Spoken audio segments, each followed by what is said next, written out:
Billions of years ago, the Earth passed through an exploding star and was showered in molten gold. The Incas called gold the sweat of the sun and told their stories with it. The Egyptians saw it as the breath of God and buried their pharaohs in it. I kind of think that gold has an allure that is rooted somehow in our collective unconscious. In India, the Golden Temple of Amritsar is a sacred destination, a reminder of how most of the great religions celebrate gold. In all of the world, no other word still evokes such wealth and power.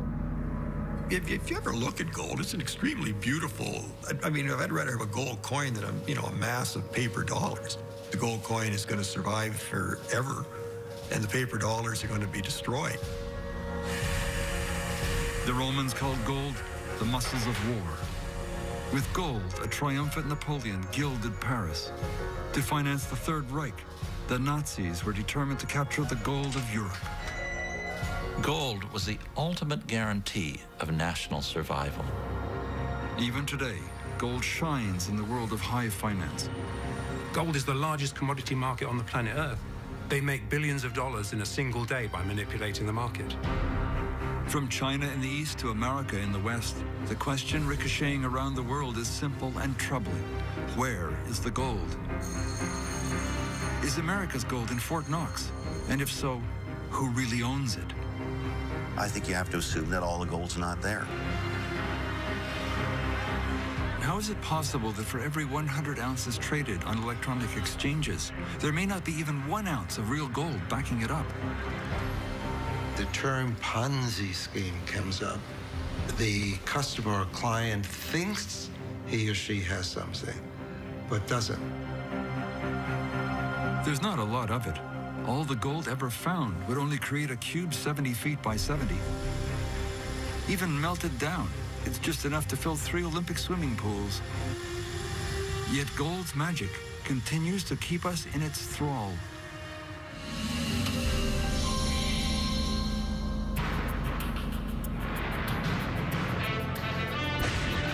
When Moses descended Mount Sinai to deliver the 10 Commandments, he flew into a rage, finding his followers worshiping gold, a golden calf. Today, Western central bankers get almost as frustrated at those who stubbornly value gold over paper money. While India, China, and Russia buy gold by the ton, the big Western nations would prefer gold remain in a museum. Here on Wall Street at the American Museum of Finance, the precious metal is commemorated by a solid gold Monopoly set. But museum director Richard Silla is not so sure that gold's day is done. The golden rule is really those who have the gold rule. In the world's great financial centers, New York and London, billions of dollars of every kind of metal are traded in the blink of an eye. Gold and silver are traded in code, where the flick of a wrist can spell hundreds of millions of dollars in profit or a disastrous loss.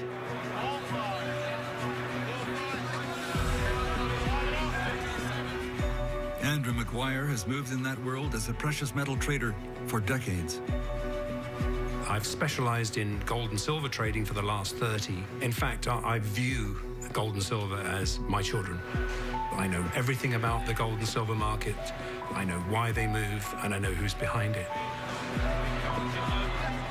The drama revolves around bullion banks, giant international banks licensed to deal in gold and silver. McGuire says that week after week, some gold and silver traders bragged about how they used insider trading to manipulate the price of silver and gold. But it was a bottle of champagne that drove McGuire to become a whistleblower. When I see somebody celebrating with a 1,000-pound bottle of champagne because they're high-fiving each other because they took the price of silver down, on the other side of that are real people with real lives. What set me off was the realization that when you manipulate a commodity, such as silver or gold or corn or oil or whatever it might be, it has a real-world impact.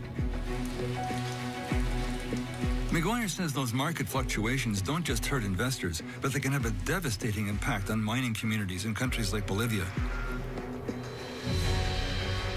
Many point to the drop in the price of silver in 2008 from $21 an ounce to less than $9 as a prime example of market manipulation. Entire communities lost their jobs, and in some instances there were suicides. And that really, really got to me, and I thought, you know, something has to be done here. Gold mines are just as vulnerable to market manipulation. Extraction of the precious metal from the ground has changed little in thousands of years.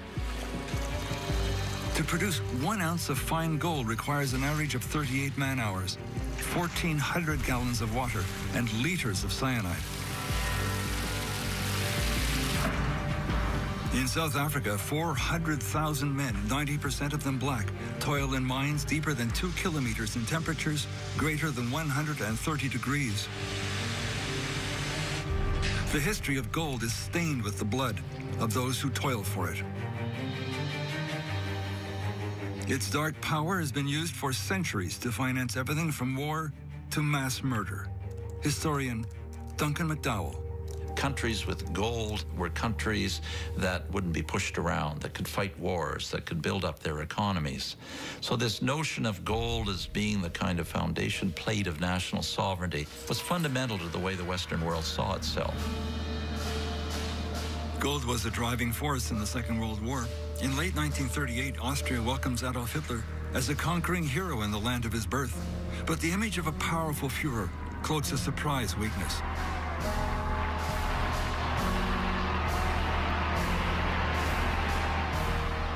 Behind the scenes, the head of the German central bank has a bleak message for his leader.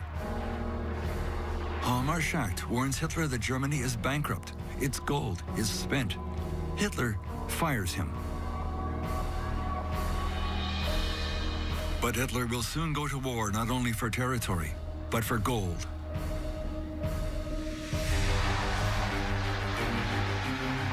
In 1939, Hitler captures Austria and Czechoslovakia without firing a shot. A special Nazi unit seizes their gold. Next, the Germans invade Poland. Poland fights back. The Polish army and resistance are ordered to hold out long enough to get Poland's gold out of the country.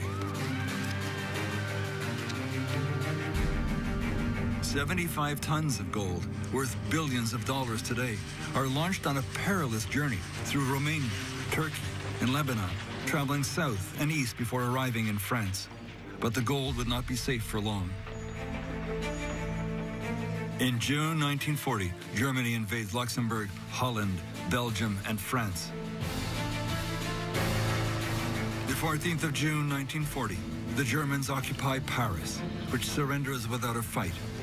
The Nazi gold squad arrives here at the Bank of France, demanding the gold of France, all $3 billion worth.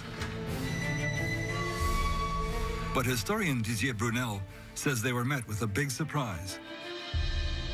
They demanded to go into the vault and saw that it was empty. Of course, they were furious. French central bankers had planned for this moment for years. Ever since Hitler came to power, the French began hiding the gold in 51 separate caches around the country, always less than a day's drive from an escape port. Now France prepares to get the gold out of the country.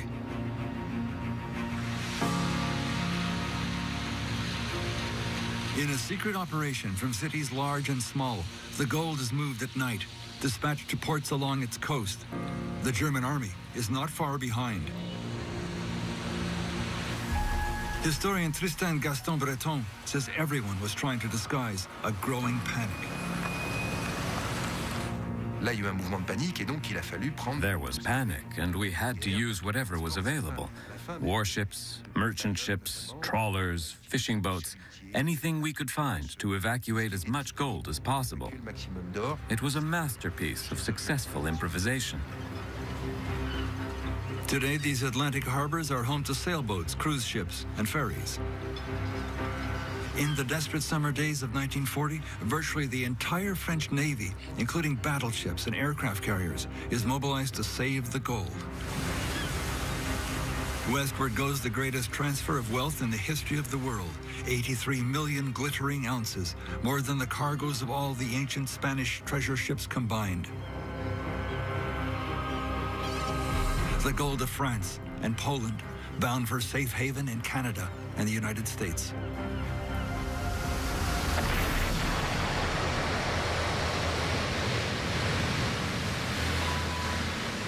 It's still unknown how many ships carrying gold and silver bullion were lost to German submarines during the 2 world wars.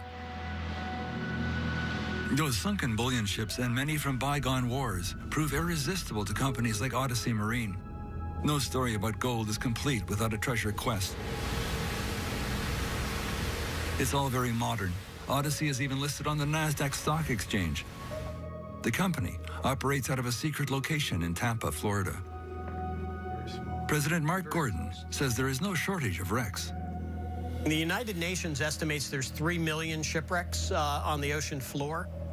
The only way to transport wealth until the mid-20th century was on ships. So there are billions of dollars of gold and silver littering the sea floor. It's pretty amazing. Tom Detweiler was part of the deep ocean team that found the Titanic. Now he brings his skill to search for gold 3 miles deep. The sinking of one of these ships could cause large companies literally to go out of business, countries to take a different course in their history, and literally change the world.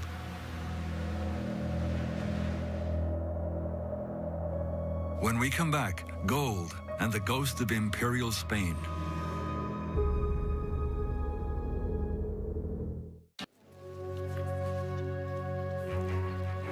Gold and silver have always had a special allure for mankind. Since the dawn of civilization, men have been willing to risk everything for these precious metals.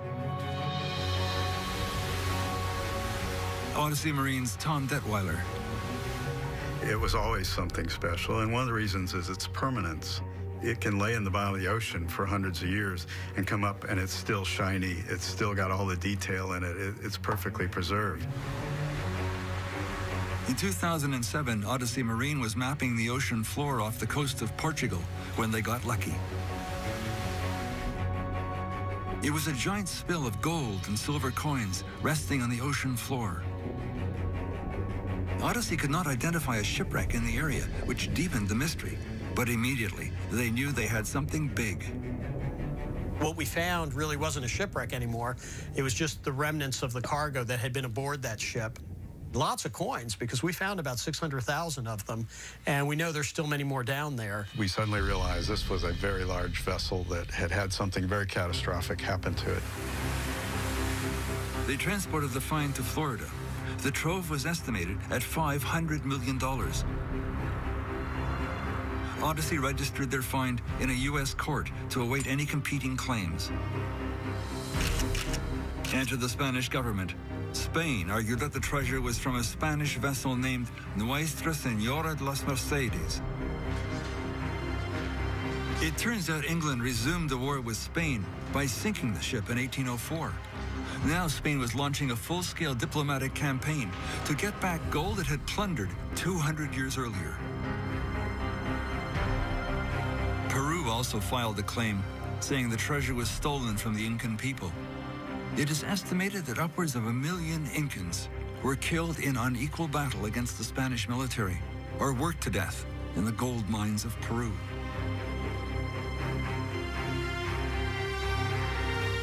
Their claim was dismissed. The court ruled Peru was only a Spanish colony at that time and had no claim on the treasure. Even the U.S. government got secretly involved. A WikiLeaks document reveals that to help a wealthy political donor recover a painting lost in Spain during the Second World War, the U.S. government made an offer. If Spain would be kind enough to give this painting back to this family in the United States, that our State Department would help Spain recover the coins that Odyssey had recovered. After spending $2.4 million recovering the silver and gold, another $2 million on legal fees, Odyssey was ordered by the court to hand the treasure over to Spain. Spinning a web of golden intrigue, once again gold's spell proves enduring. Gold taken by Spain 2 centuries earlier was returned to the plunderer. Searching for gold in the 21st century is an expensive operation, especially if you can't profit from what you recover. Undaunted by their earlier loss, Odyssey Marine plunges ahead on another wreck. It's a treasure ship 3 miles down, off the coast of Ireland, a wreck that meets the stringent criteria laid down by Odyssey's Mark Gordon. A shipwreck has to be worth at least $50 million for us to go ahead and invest in the project, because it's very expensive. After making a deal with Great Britain to split the proceeds, Odyssey is pulling up tons of precious metal from a merchant steamer called the Gersoppa. On the 17th of February 1941, the Gersoppa is carrying a cargo of silver bullion to fill a desperate coin shortage in wartime England. En route from India, she's attached to convoy SL-65. Running low on fuel, the ship slows down to 5 knots and leaves the safety of the convoy. She is hoping to make a run to Ireland's Galway Bay, 300 miles to the north. The Gersoppa is spotted by a German Focke-Wulf patrol plane. He radios her location to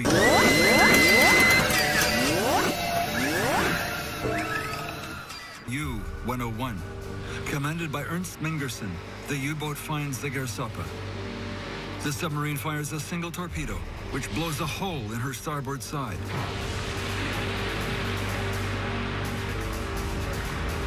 She sinks in 20 minutes.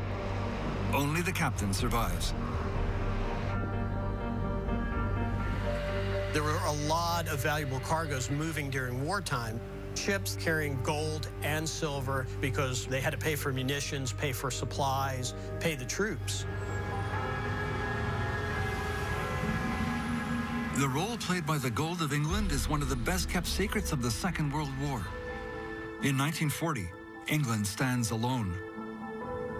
The War Cabinet meets in this London bunker with the knowledge that France is in the hands of the Nazis and America is remaining steadfastly neutral. With a Nazi invasion that could come at any time, Churchill issues a secret order.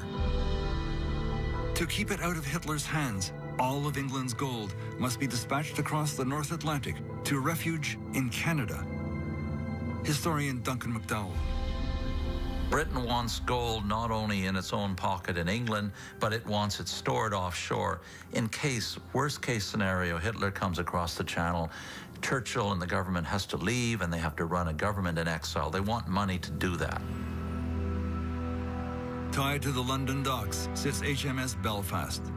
It's a sister ship to the cruiser Emerald, selected for the dangerous task of transporting England's fortune. In the early summer of 1940, the first shipment is loaded aboard the Emerald. The gold is crated in small boxes, 2,229 of them, with a market value today of $9.9 billion. The British realized it might look like their government was panicking, was preparing for the absolute worst outcome. So the British keep it very hush-hush. The operation codename is deceptively simple. Operation Fish. On the 23rd of June, 1940, the Emerald puts out to sea. Destination, Halifax, Nova Scotia. British coastal waters are especially dangerous. The Emerald is given a heavy escort for the first stage of the voyage. Then the cruiser is hit by a savage North Atlantic storm. It almost capsizes.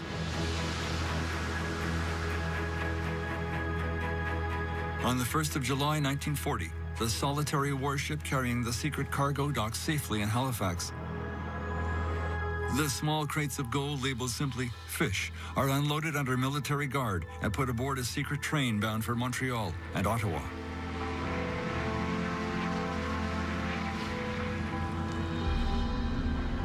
In Ottawa, the gold is stored in the vaults of the Bank of Canada.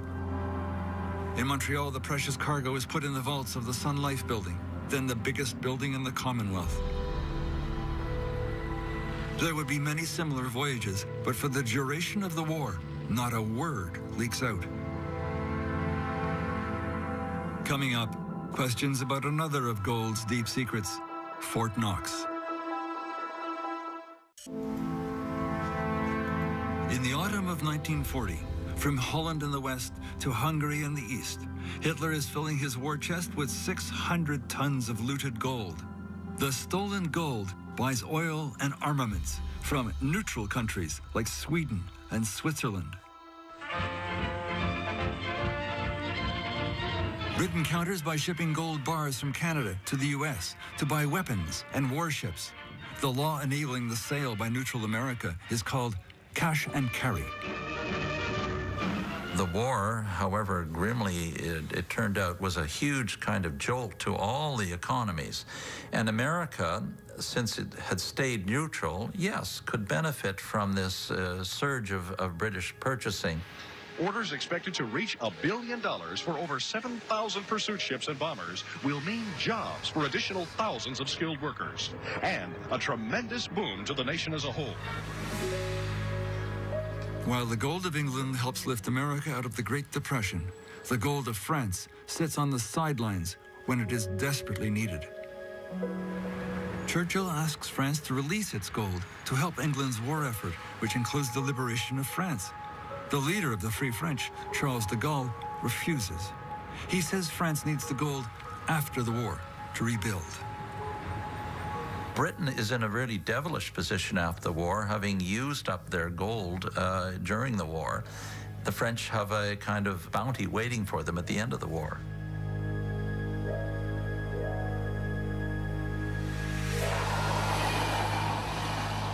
But the French also have a shameful secret to confront at the end of the war, the Holocaust and the secret role of gold. In Paris, this is a memorial to 73,000 French Jews rounded up by French police and deported to the Nazi death camps. Like thousands of Holocaust victims, many had deposited their savings in gold into safe Swiss banks, or so they thought. After the war, when families tried to claim their gold, the Swiss bankers demanded death certificates or other impossible proofs of ownership. That was the greatest revelation of the Nazi gold thing, that the Swiss suffered from this. They would no longer be that nation of upright bankers and chocolate makers, you know, that they were as morally tainted by World War II as the rest of us were. An international investigation revealed that some of the gold held in Swiss banks came from Nazi extermination camps, pried from the teeth and fingers of the victims, then melted down and recast by the Nazis. It's called Totengold, death gold. In 2012, in one of the war's more macabre revelations, it was found that Hitler's personal dentist used Totengold to fill the Führer's teeth. But most of the gold went to Switzerland. We now know in World War II that some of the Swiss bankers facilitated this laundering of gold, right down to working with the foundries to refine it, restamp it so that it could be laundered into the European economy. The greed for gold drove the Swiss to trade for looted bullion even to Hitler's final days. In modern times, profiteering has risen to another level. The gains are now counted in the thousands of billions of dollars. In one case, involving precious metals, a large prominent bullion bank was said to be misleading its customers. Lawyer Samuel Sporn led the class action suit. I was approached about 7 years ago by a gentleman by the name of Silverblatt, who had silver bullion, and he wanted delivery. Mr. Silverblatt, along with thousands of customers, thought they were buying bars of silver, silver in a vault, allocated or set aside in their name. Similar cases have arisen over gold. In addition to being charged for the silver, they were charged storage fees. But it appears there was no silver being stored.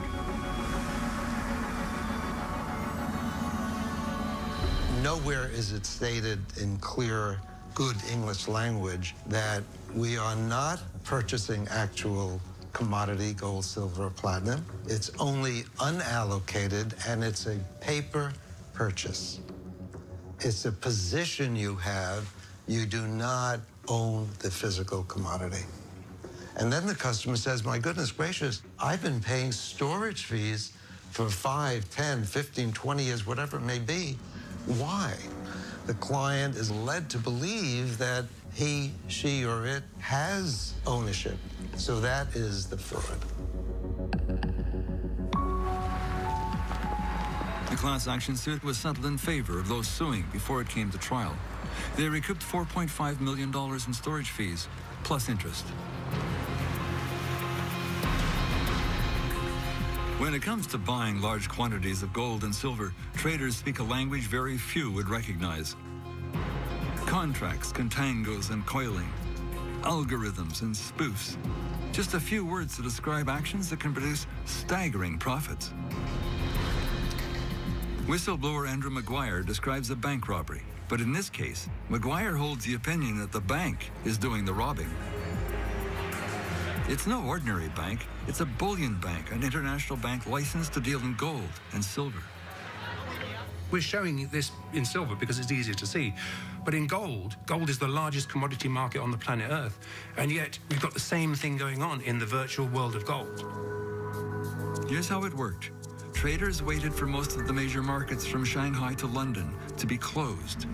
In New York, a gold and silver market called the COMEX was open, and this is where they concentrated their dealing. This is a virtual world. This is not real physical. There's no numbered bars necessarily behind this. Essentially, you've created electronic gold and electronic silver. Trading anonymously, the players use what are called algorithmic trading systems to move in and out of futures contracts in the blink of an eye, 400 contracts a second. Each contract represents 5,000 ounces of silver. Suddenly, someone gets the idea to sell nearly 45,000 contracts. Such a massive wave of selling immediately drives the price of silver down. Investors, big and small, try to cut their losses and sell as the price drops. Anyone not in the game gets clobbered. I know people who trade in the hundreds of contracts, who lost, had everything taken out. Then, without warning, the mysterious seller reverses course and starts buying the electronic silver back. Once again, by massive buying on the electronic exchange, the trader dictates the price, making it go up and profits massively from the rise. The profit on each contract reaches $80,000. That's $80,000 times 45,000 contracts. $3,600 million. It is illegal. It's absolutely illegal. Under commodity law, you're not allowed to be dictating the price on the futures market. When we come back, Mr. McGuire goes to Washington as a whistleblower. I woke up at 2 o'clock one morning and said, you know what, that's it. I'm going to the regulators. I can't stand this anymore. When it comes to the world of gold and silver, it appears that throughout history, greed often takes center stage. Andrew McGuire believes he is confronting exactly that, as he alleges that some of the world's biggest banks were rigging the price of gold and silver and making billions doing it. In Washington, McGuire approaches Commissioner Bart Chilton at the CFTC, the Commodities Futures Trading Commission. Their job is to police the trading of silver and gold. What we've seen all too often is where you have an individual trader who has excessive concentration. And when I say excessive, I mean concentration that can lead to pushing prices around. And we've seen it in precious metals, in silver, in gold, and some of the other commodities. To back up his story, McGuire proposes going online with the CFTC investigator and guiding him through the manipulation in real time. This chart is... I was on live with him saying, right now, silver's going to go any minute now. I saw the signal come in, which is pretend offers and bids coming in and not trading. So suddenly, silver takes a drop. And I warned him just before, silver is going to go down below $15. Really, he had everything in his hands, live and pre-warned, a bit like me saying to the police, There's going to be a bank robbery and an ATM machine at exactly 3 o'clock this afternoon. The scenario unfolds exactly as Maguire prophesized. It triggers a CFTC investigation. The Andrew Maguire circumstance gets into an investigation currently ongoing, but we're doing the best we can given the resources we have, and I think we've made some progress. But it's an uphill battle as a poorly funded and understaffed CFTC faces off against the massive lobbying effort by the banks. The investigation is ongoing.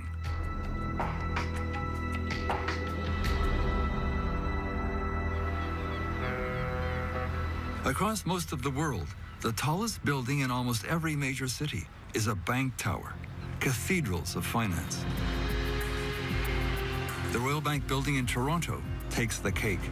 Towering 41 stories over the downtown, it gleams golden in the morning sunshine. The answer to where's the gold? Astonishingly, it's baked into the windows. The glass of the 14,000 panes is cooked with 2,500 ounces of gold leaf. Now that gold is valued at over $3.5 million. The effect is spectacular. It is an appropriate setting for one of the world's most successful precious metal funds. There's a king of The fund is run by the billionaire philanthropist Eric Sprott. He says the history of the world is the story of gold. The oldest coin we have is from Ionia, and it's dated 580 BC. And some over here as well, I guess, that are Roman. Pinned to the wall in contrast is a $1 trillion Zimbabwe note, an inflated fate Sprott believes ultimately awaits most paper currency. All of the gold in the world ever produced is still above ground because people don't lose track of gold. For his investors, it's critical for Sprott to keep track of gold, and right now, he's convinced there's something wrong with the arithmetic. He has assembled a team to track gold internationally, headed by economist Frank Veneroso, a legendary gold analyst. The gold market is a very shadowy market. It operates in all kinds of countries where there's very, very little in the way of organized information, data collection, what goes on with central banks and bullion banks. They never tell you. They never expose themselves. In the year 2000, Venerosa conducted a forensic investigation of the movement of gold from government banks to the bullion banks. He discovered they had been covertly leasing their gold on a massive scale. Bank of England gold, for example, was leased to bullion banks. In turn, the banks took the rented gold and sold it. The way that was done is that there would be an armored car. It would take it to Stansted Airport. That would then be flown to Switzerland. It would be re-refined in a refinery in Switzerland, which then produced little bars and big bars, which were then turned into jewelry, which was then hanging on the women of the world, right? Where is that gold now? That gold isn't around. It's not in a depository anymore. Yet while the gold is gone, the Bank of England, or Fort Knox, for example, can still claim to own the gold because it's on their books as rented, not sold. It's a dangerous game. Gold has always been seen as the canary in the mine, a barometer measuring the world's economy. If we all woke up tomorrow and saw gold was up $100, you'd think one of three things. You'd think there's a problem in the financial community, a war has started, or somehow we're going into hyperinflation. That's the message of gold. So what's happening now? Who is buying gold? And where is that gold coming from? Central banks in Russia and China are big buyers. 1,000 in the central banks. China, at least 500 tons. You got your ETFs are 200. So I got 1,700 right there. I haven't even gone to the U.S. Mint, the Canadian Mint. I know what their sales were in 2000. The demand is huge. Can gold mines keep up? Sprott says no. There's actually only 2,200 tons mined that's even available to buy. Your conclusion then is there has to be an official sector supply, and it has to be very big. Yeah, I'm already up to 2,400 tons now using this data. But I think the elephant's in the room already. That's my view. For Eric Sprott, the elephant in the room is this. Western central banks are running out of gold that cannot be replaced. Could the mystery begin and end at Fort Knox?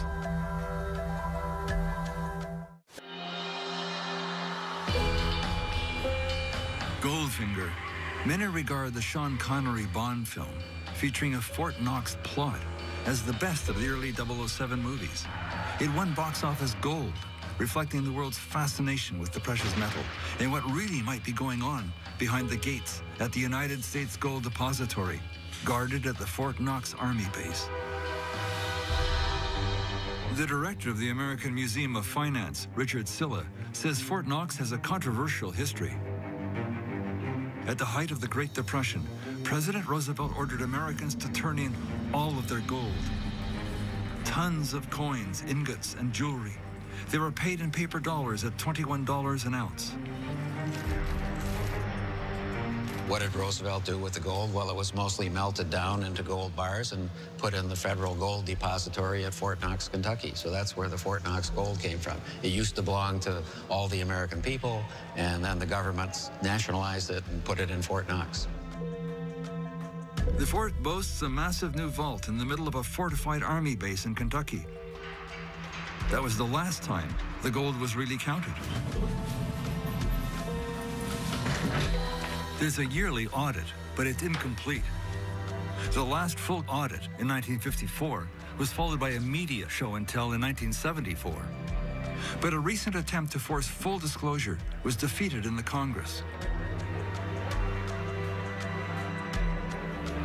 Precious metal billionaire Eric Sprott says aloud what many suspect when asked, is there gold in Fort Knox?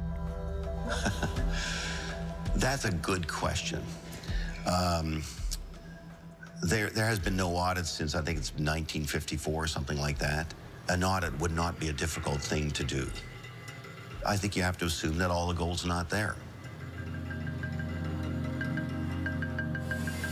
By 2013, apprehension about the security of national gold reserves was not confined to Fort Knox. Venezuela took everyone by surprise by staging a political drama with gold front and center. It was really amazing to see people marching alongside the armored trucks bringing in the gold to the country. Nations like Venezuela know that blood, war, and conquest often flow like molten gold. In 1998, when Hugo Chavez was first elected president of Venezuela, he discovered that Venezuela's gold, once again, was in European hands, courtesy of the world's financial institutions. Journalist Eva Gollinger has written about the country's finances for years. The International Monetary Fund, the World Bank, told the Venezuelan government that in order for them to be able to secure loans and to prosper in the long term under this new type of neoliberalism, they needed to send their gold to be stored in banks outside of Venezuela. With gold brick in hand, Chavez began a campaign to explain to the people of Venezuela why he believed it was a bad idea for the gold to be out of the country. All told, 211 tons of bullion, worth some $11 billion, was held by foreign banks. And it wasn't until President Chavez realized that Venezuela's gold could be in jeopardy, being stored in banks in the United States and in Europe where there were extreme financial crises occurring, that the gold of Venezuela could somehow be used by these banks to cure their own internal financial woes. Gold expert John Embry says Venezuela's demand set off a small panic on the gold market. Venezuela's gold clearly was not allocated, that is, set aside in a vault with Venezuela's name on it. It took a long time. And I mean, it put stress on the market because they had to go out and find enough gold to ship this, and it wasn't a large amount either. Chavez kept the pressure on. 6 months later, the government threw a grand parade to welcome home the first shipment of Venezuela's gold.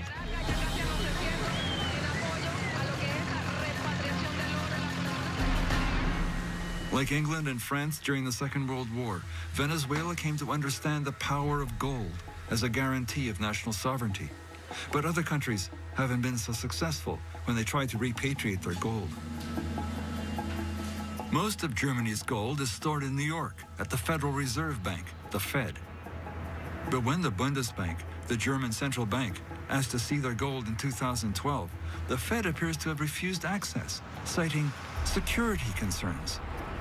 Now Germany's asking for the gold back. Eric Sprott is convinced most of the German gold is gone. Well, it's obvious they don't have all their own gold.